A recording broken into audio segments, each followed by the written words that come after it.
You're listening to the We Are Libertarians podcast network. Find all of our shows at wearelibertarians.com. Welcome to the program. My name is Chris Spangle. Thank you so much for being with me here today. As you heard on yesterday's episode, we had a very calm, rational, reasoned discussion from different viewpoints on abortion. I know it was a miracle. And I wanted to have on Alexandra DeSanctis. I've already messed it up. Alexandra DeSanctis, who I used to listen to her on a podcast with a National Review podcast, a National Review contributor. So excited to talk to her, and I have a lot of respect for her ability to articulate the pro-life vision from the pro-life side. She's the author of a new book called Tearing Us Apart: How Abortion Harms Everything and Solves Nothing. Thank you so much for joining me here on the show. Yeah, great to be with you. Thanks for having me. So the premise of the book is that the last 50 years of abortion and since Roe v. Wade has not been a positive for America. You wouldn't know that if you were reading your timeline or watching the news. Can you give us just a couple arguments in the book? Why is abortion harmful to society overall, not just to obviously, the fetus? Sure. Yeah, that's a great question. That's sort of the genesis of the book, right? The pro-life movement, I think, is very good at talking about the unborn child and the unjust, lethal harm to the unborn child involved in abortion. That's obviously an essential case. But what Ryan, my co-author, and I wanted to do is kind of equip people who already agree with us. Hopefully the book's accessible to those who don't as well, but mainly to equip pro-lifers with a kind of more robust case that goes beyond the harm to the unborn child. And the foundation of the case is, look, if it is true that this is lethal violence against the most innocent, vulnerable human beings among us, how could it be possible that this wouldn't harm all of us, right? If it's legal and acceptable in our society to intentionally kill innocent human beings, that must harm all of us in various ways, just the fact of that evil taking place. So we go through kind of not even all the harms, but we catalog a great deal of them, including the harms to women and the family, the way that Roe v. Wade and the decision the justices made in 1973 harmed our legal system, and then downstream from that, the way that harmed our politics, where our culture and medical system have been affected. Basically everything you can think of has become worse because of abortion. And it's basically impossible, in my view, to identify anything that abortion has made better. Yeah, so we've broken it out in our discussion yesterday from the moral perspective and the legal perspective. And when you're talking to somebody who's pro-choice or pro-life, to make it black or white, we're starting from very different places, it seems like. In our Facebook group, when does your right to manage women's health care begin? And then I'm like, but the discussion for me begins, when is it acceptable to kill a child? I would imagine you believe that life starts at conception, and from a moral perspective, I mean, just start there. Like, where do you believe life begins, and when, if ever, is it acceptable for an abortion to take place? Sure. Yeah. So this is the first chapter of the book. We kind of lay out the harm to the unborn child. And the way Ryan and I position it is we talk about the three theses. The first is the biological thesis. And so this is just the scientific fact that a new, unique, distinct, living human being comes into being at the moment of conception. We know every embryologist in the world, whether or not they're pro-abortion, will affirm that there's a unique human being here. So we start from that basic fact. There are a lot of people who deny this, people who want to call it a clump of cells. It's very clearly a distinct, developing human being, and not a potential human being, but a human being with potential. And so from that point, that kind of underlying foundation, we move on to our moral thesis, which is the belief, or in our view, the proper moral vision is one that affirms the dignity, value, and moral worth of all human beings. In other words, all human beings are persons. There's no distinction between a human person and a human being. All human beings are persons with moral worth. And we talk a bit about, how damaging it is to have a different view, right? That it encompasses other classes of human beings, or dehumanizes other classes of human beings when you try to draw lines about who counts as a person. And then finally, we talk about our political thesis, which I think you alluded to legally speaking. And that's the idea that all just governments exist at the very least to protect all innocent human beings from lethal violence. Especially those who are the most vulnerable. Well, certainly. And certainly, I mean, the ones who are most innocent, right? We could argue about the death penalty, for example, or other instances, but these are quite literally the most innocent human beings among us and the most dependent, as you point out. Yes. So we'll talk about the effect of Roe v. Wade and the legality of it. But, in talking to some of my more liberal friends who are women, they're concerned about Republicans regulating their bodies and their health care, which after the last 8 years, I don't really trust Republicans to make a lot of responsible decisions. I mean, so when you see things like, I don't know where you come down on some of the Texas stuff, the bounty hunter, or making people get death certificates for miscarriages. You start to see the privacy argument creep in. And this is where a lot of libertarians in my audience come down and say, well, what about the privacy rights of women and the interference of doctors between them and their health care? Because the rubber meeting the road in state laws now, I don't know how that's going to play out. That is what makes a lot of libertarians nervous. So can you give me your view on that? Yeah, I mean, there's certainly room to debate what the most prudent or practical or just policies are when it comes to regulating abortion.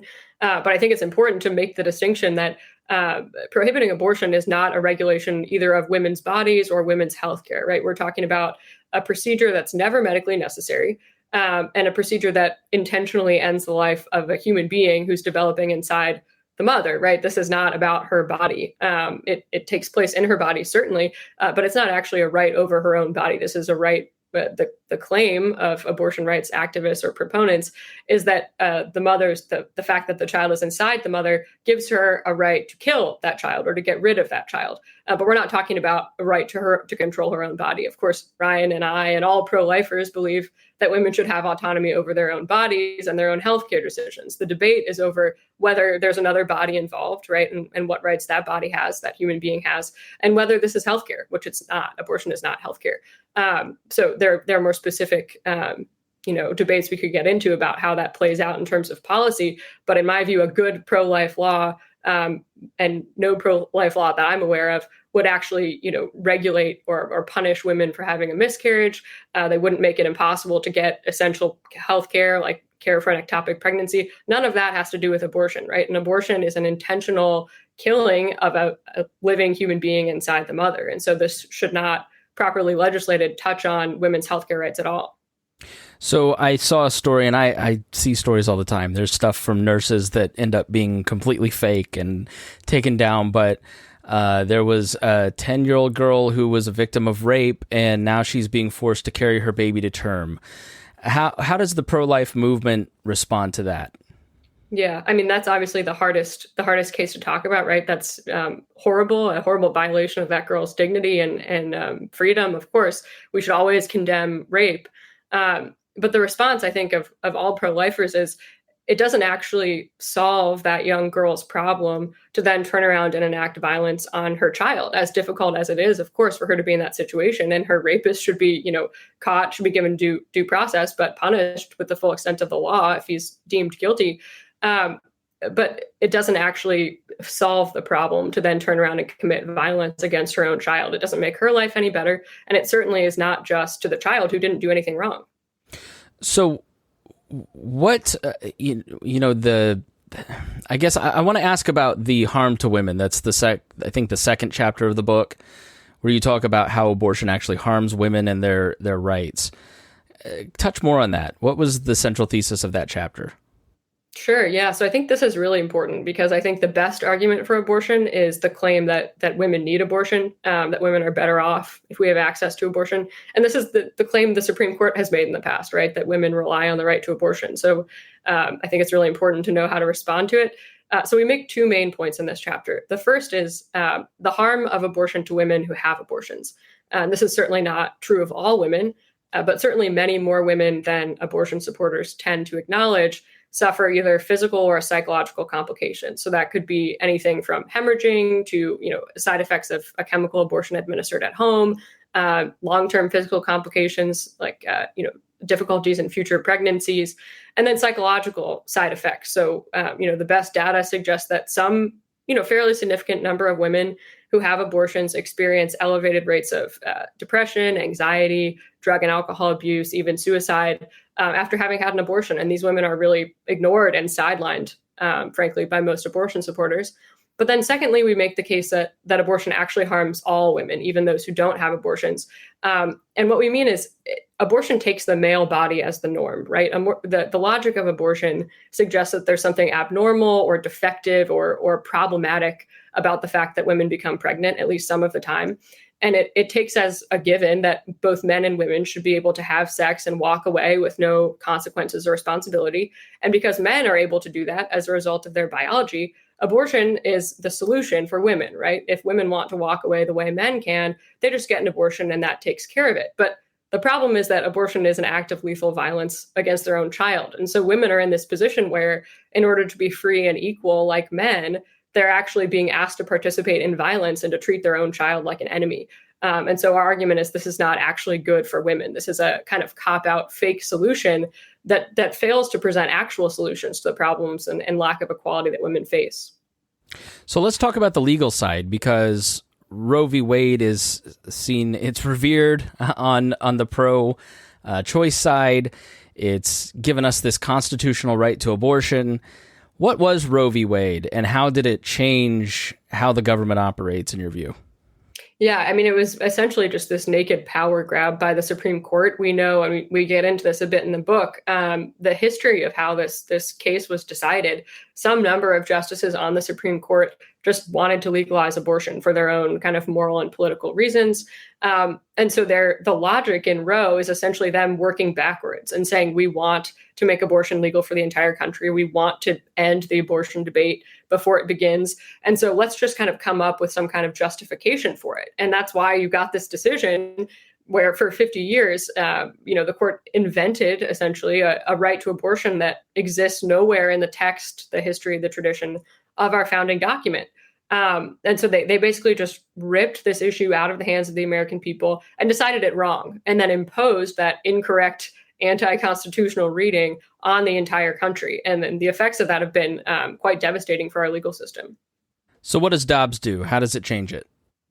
Yeah, it's definitely worth reading to kind of understand more of what I was just alluding to. But basically it says there was never any right to abortion in the Constitution to begin with. This was just a wrong, made up reading of the Constitution that was, committed essentially for political reasons. It was a legislative action cloaked as a judicial opinion.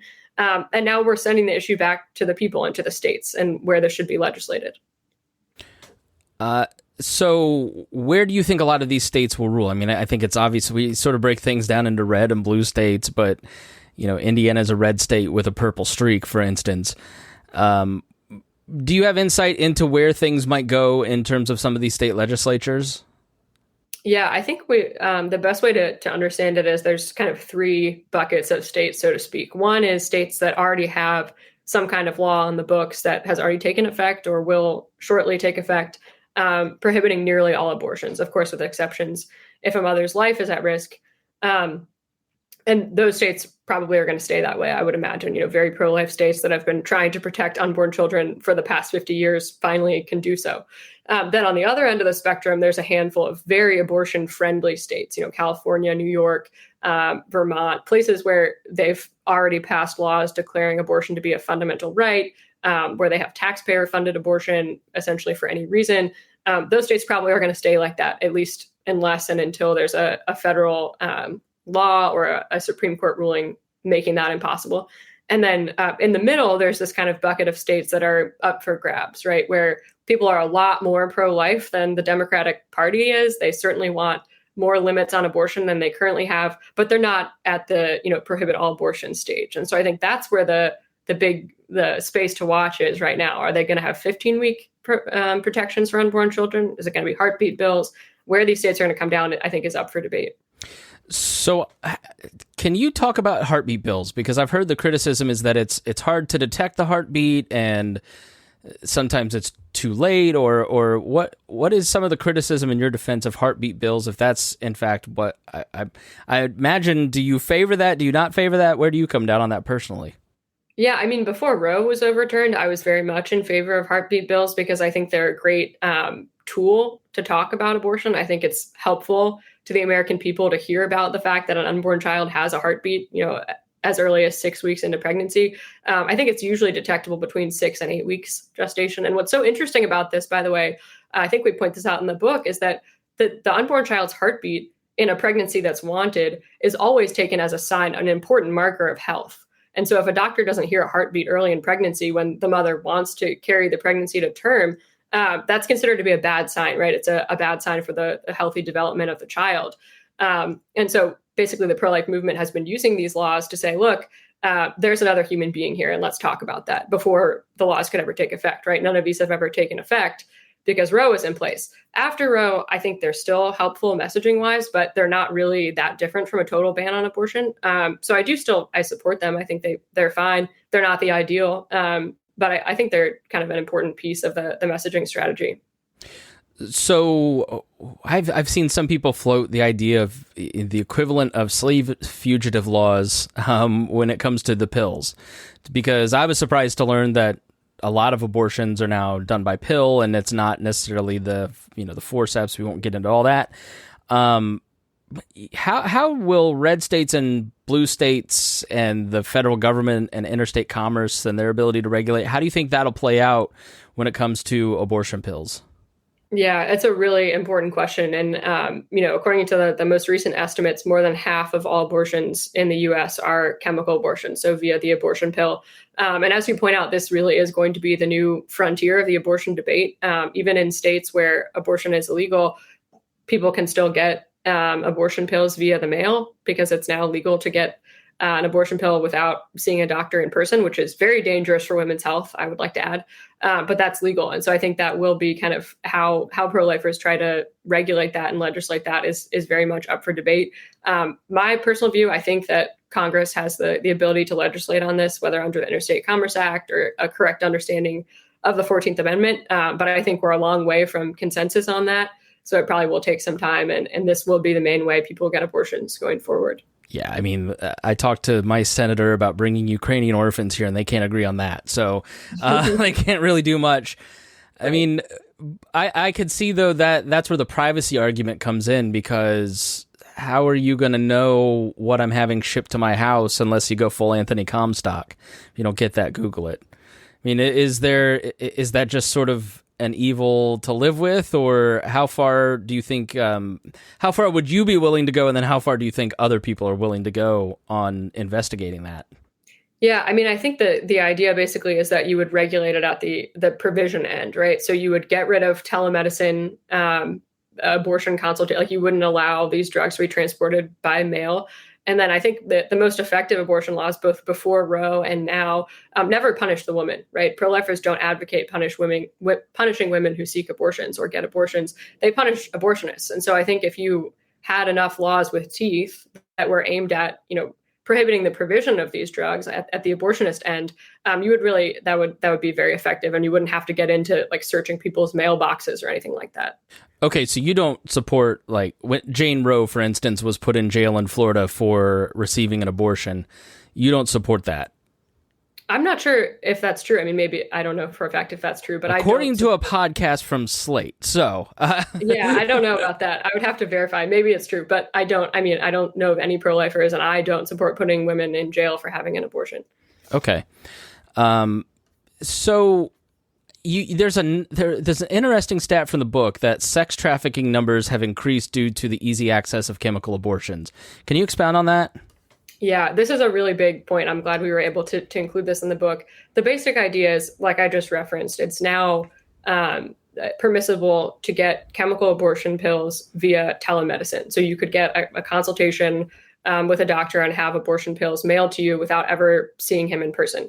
This is dangerous for plenty of reasons, including if you have an ectopic pregnancy and you don't know about it, and you take chemical abortion pills at home without ever seeing a doctor, that woman is at much higher risk for serious complications. But setting that aside, I think it's pretty obvious how this feeds into and enables sex trafficking. Because if you're trafficking women, not having to take them to a clinic if they happen to get pregnant to get an abortion, just being able to kind of put them on Zoom with a doctor or whatever the portal might be, they don't ever run into anybody who can help them. They don't have any personal interaction where someone could, notice something weird's going on or try to assist them, get them out of that difficult situation, that awful situation.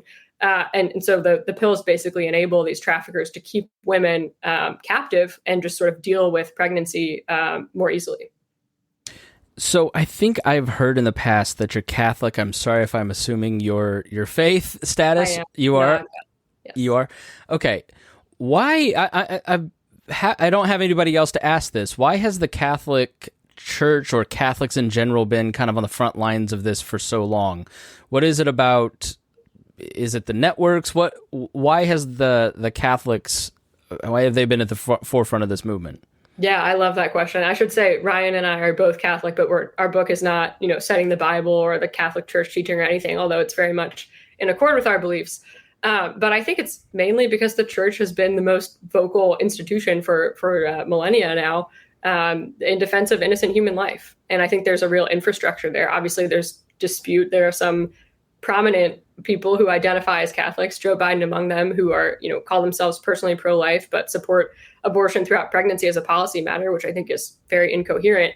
But there's just a massive infrastructure of Catholics who are formed to understand what human life is, to believe that it begins at conception. And then there's just a high motivation, I think, in those networks to care about this issue. I think many Catholics believe it's the human rights abuse of our time, the greatest evil of our time. And I think many of us want to do something about it. So you're address the fact that I just see, that the Christians aren't doing anything to help these mothers. They're just trying to impose Handmaid's Tale on society. I don't want to live in a theocracy. I actually, before you hopped on, was just reading a passage about, addressing that concern that I thought was really interesting. So what would you say to somebody if they saw on their Facebook someone saying, you're just trying to make this a Christian nation and using your own morality to govern other people? Yeah, I think this is really one of the main arguments I hear a lot. And I think the response is very simple, right? Our entire book doesn't cite the Bible or the Catechism or the Catholic Church or Christian teaching at all, although it certainly agrees with it. And I think that the main response is, look, all of our laws impose some vision of morality. The question is whether it's good morality or a bad vision or immorality, right? And so the fact that any particular law may or may not comport with the Christian tradition or any other religious tradition doesn't de facto make that a bad law, right? Our laws against theft are in accord with my Christian beliefs, but I'm not imposing my Christian beliefs by saying that we should have laws against theft. And the same is true with abortion. We're not trying to impose a Catholic dictatorship. And in fact, the pro-life movement is made up of people of all faith traditions and no faith tradition. I know many atheists who are against abortion and agnostics who are against abortion, because you don't have to be religious to understand that it's immoral to kill other human beings. Yeah, I think early on in the book, you talk about slavery too. Like, for people who are on the fence, you'll say it much better than me. I'm a little mushmouth today. Yeah, no, that's fine. We do talk about it. And look, the point is, we all know that slavery is wrong now, thankfully, in our country. It wasn't always the case. And Christianity is very much opposed to slavery, right? Many religious traditions are. And we're not imposing Christian morality by having a societal consensus that slavery is wrong. All of our laws impose some vision of morality, like I said. And the only question is it good morality or not? And so the real debate is over whether we believe it's moral to kill some human beings because they're not worthy of life for whatever reason. And so that's the debate we should be having. The debate is not, I think the point that we're imposing a particular religious tradition is just a sideshow to avoid debating the morality of abortion. Well, and from a purely libertarian perspective, the non-aggression principle applies to all human lives that have natural rights. Alexandra DeSanctis, thanks so much for joining me here on the show. The book is available on Amazon. I got it on Kindle. I know it's going to be on Audible very soon. You work with National Review, which I'm very, very jealous of. Make sure you get the book, Tearing Us Apart, How Abortion Harms Everything and Solves Nothing. It's a really good summation of what the pro-life movement believes, with a lot of footnotes, a lot of documentation. Thanks so much for being my guest. Yeah, great to be with you.